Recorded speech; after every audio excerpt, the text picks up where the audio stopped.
Halo semuanya. Jadi pada kesempatan kali ini saya akan membahas mengenai peta konsep ilmu ekonomi yang bertujuan untuk pemenuhan tugas akhir dalam ujian akhir semester mata kuliah Ekonomi Pembangunan. Sebelumnya izin memperkenalkan diri, nama saya Deborah Uli, NPM 1813031049. Selamat menyaksikan. Nah, di video ini saya akan membahas mengenai ilmu ekonomi, di mana ada 3 pembahasan dalam video ini. Yang pertama ada ekonomi terapan, yang kedua itu ada ekonomi deskriptif, serta ada teori ekonomi secara makro dan mikro. Pembahasan pertama kita adalah mengenai ekonomi terapan, di mana ekonomi terapan itu adalah sebuah cabang ekonomi yang memanfaatkan teori ekonomi untuk menyelesaikan permasalahan ekonomi tertentu.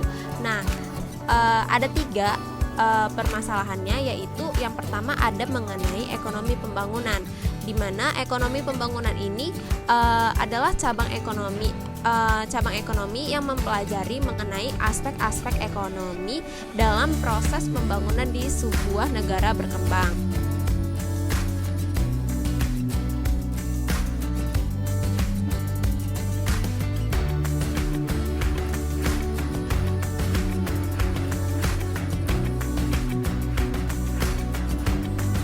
Selanjutnya, saya akan menjelaskan mengenai teori ekonomi.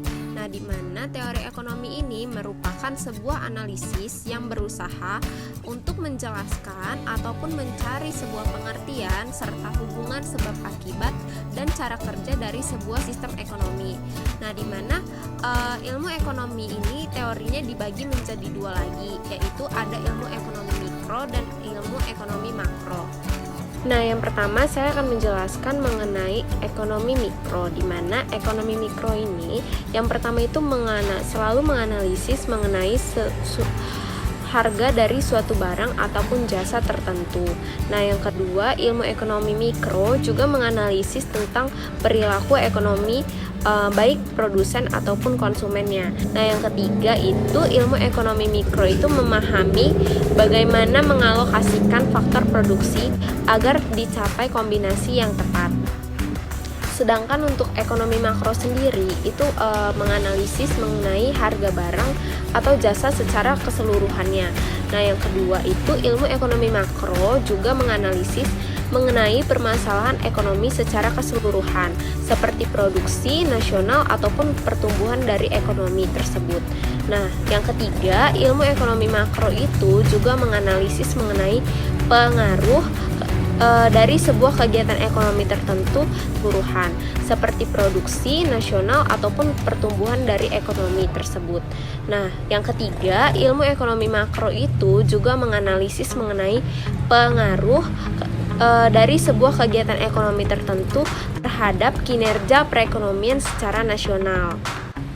Nah, poin yang terakhir itu ada ilmu ekonomi deskriptif, di mana ilmu ekonomi deskriptif itu merupakan sebuah analisis ekonomi yang menggambarkan kondisi sebenarnya berdasarkan kondisi fakta dalam sebuah perekonomiannya, di mana pada kondisi perekonomian Indonesia pada tahun 1998, di mana pada tahun 1998 itu perekonomian Indonesia itu mengalami krisis ekonomi yang berawal dan berakhir di bulan Mei pada tahun 1998. Nah, krisis perekonomian di Indonesia sendiri itu diawali dari serangkaian peristiwa yang dimulai pada tahun 1997, di mana permasalahan ini berlanjut hingga berbulan-bulan. Nah, Indonesia sendiri itu mengalami krisis ekonomi ini awalnya disebabkan oleh karena merosotnya nilai tukar rupiah Indonesia terhadap dolar Amerika Serikat. Nah, sehingga timbullah depresiasi rupiah. Depresiasi rupiah yang terjadi itu disebabkan oleh karena efek berantai gejolak nilai tukar mata uang Thailand seperti BAT yang dipicu oleh serangkaian aksi spekulasi dolar dari nilai rupiah yang merosot sehingga merosotnya mencapai 80%.